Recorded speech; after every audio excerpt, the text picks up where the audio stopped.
Bonjour à vous, c'est un plaisir d'être à nouveau sur le plateau du débat panafricain, le grand festin qu'attendent non seulement tous les Africains du continent, mais aussi de nombreux téléspectateurs sur les autres continents, en Eurasie et aux Amériques. Je voulais parler évidemment d'un sujet qui n'a jamais été évoqué sur Afrique Média, c'est l'autre guerre oubliée du Proche-Orient, la guerre du Yémen. Je vais le faire d'une façon très brève, mais ça va particulièrement aussi éclairer le dossier géopolitique dont nous allons parler, c'est-à-dire l'évolution des situations politiques et militaires en Syrie plus avant dans ce débat panafricain. Ce qui se passe au Yémen, c'est une fois de plus la merveilleuse réussite du printemps arabe initié par Washington. On a chassé le président élu avec un régime stable et un pays stable, qui était le président Saleh au Yémen, et qui avait mis un terme aux nombreuses années, aux différentes guerres civiles qui avaient endeuillé le Yémen depuis le début des années 60 jusqu'aux années 90. Saleh y était parvenu, quels que soient les reproches que l'on pouvait faire à son régime. Le printemps arabe l'a chassé du pouvoir, mais en ne résolvant rien, on a mis comme président une marionnette des Américains, c'est-à-dire l'ancien vice-président qui avait trahi Saleh, et rapidement le climat délétère du système yéménite a fini par se dégrader à très grande vitesse. Des oppositions sont intervenues entre différents groupes de population n'ayant pas les mêmes appartenances ethniques et religieuses, notamment entre certaines factions extrémistes sunnites et le grand groupe des chiites yéménites qu'on appelle les Houthis et qui sont des cousins proches des chiites d'Iran, en sachant que derrière tout cela, il y avait à la fois la politique des Saoudiens du côté des sunnites, la politique américaine, mais aussi la politique iranienne.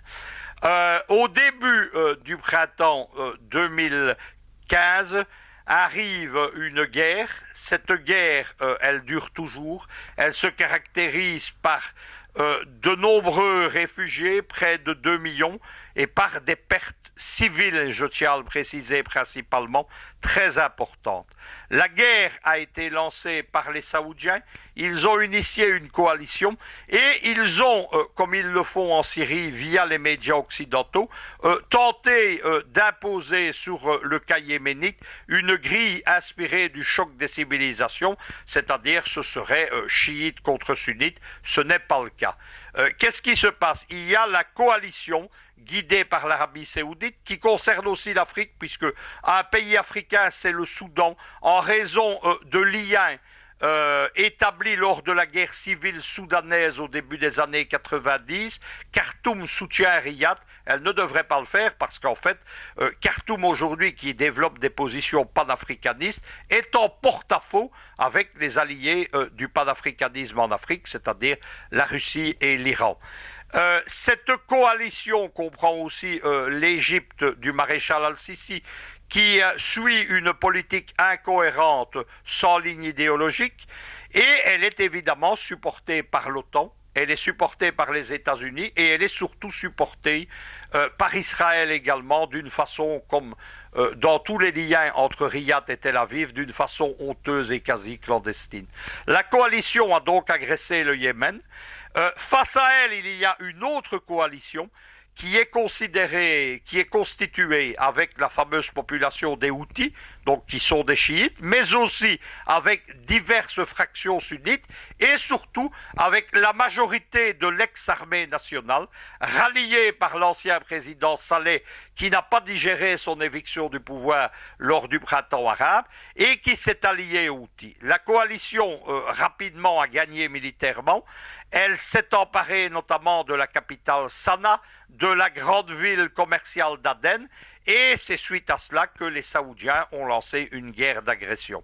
Derrière, il y a évidemment les Iraniens derrière les Houthis et le président Saleh, et il y a derrière les Iraniens ce qui est de plus en plus leur nouvel allié principal, la Russie du président Poutine.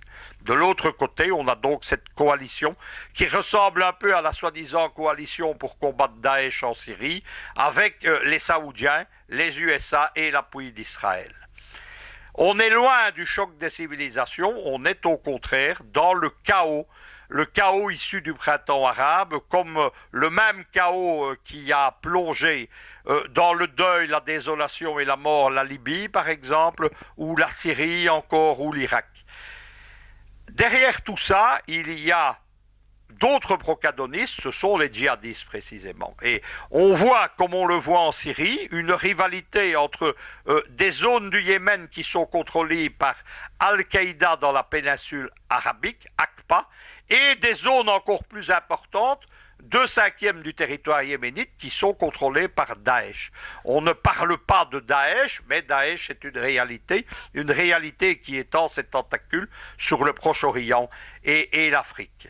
Derrière tout ça, il y a évidemment un contexte géopolitique qui explique tout le reste.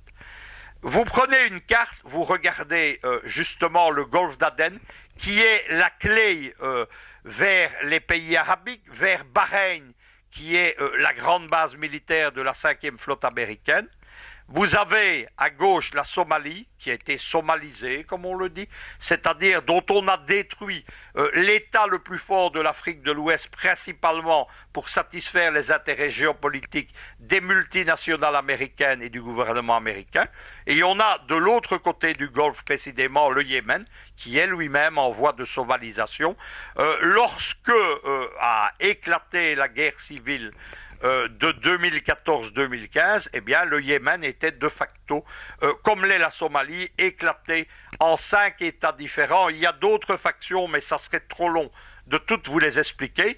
C'est évidemment la stratégie du chaos, appuyée sur la grille du choc des civilisations. C'est la guerre de tous contre tous, c'est la guerre généralisée, c'est la fin des structures étatiques et des structures de la société civile. Lorsque l'on voit cette carte, on comprend évidemment, il s'agit pour les Américains d'avoir à la fois la maîtrise évidemment du golfe d'Aden, la maîtrise de ce qu'on appelle le golfe arabique ou le golfe persique suivant comme on le regarde, et puisqu'on parle du golfe persique, qui est le nom que lui donnent les Iraniens, il s'agit pour les Américains évidemment d'empêcher l'émergence de l'Iran comme une grande puissance régionale, assurant précisément la stabilité dans le golfe Persique. Il s'agit aussi d'empêcher que cet Iran renforcé mette à mal la domination militaire, économique et politique qui était jusque-là celle des Saoudiens, les alliés les plus étroits de l'impérialisme américain dans la région.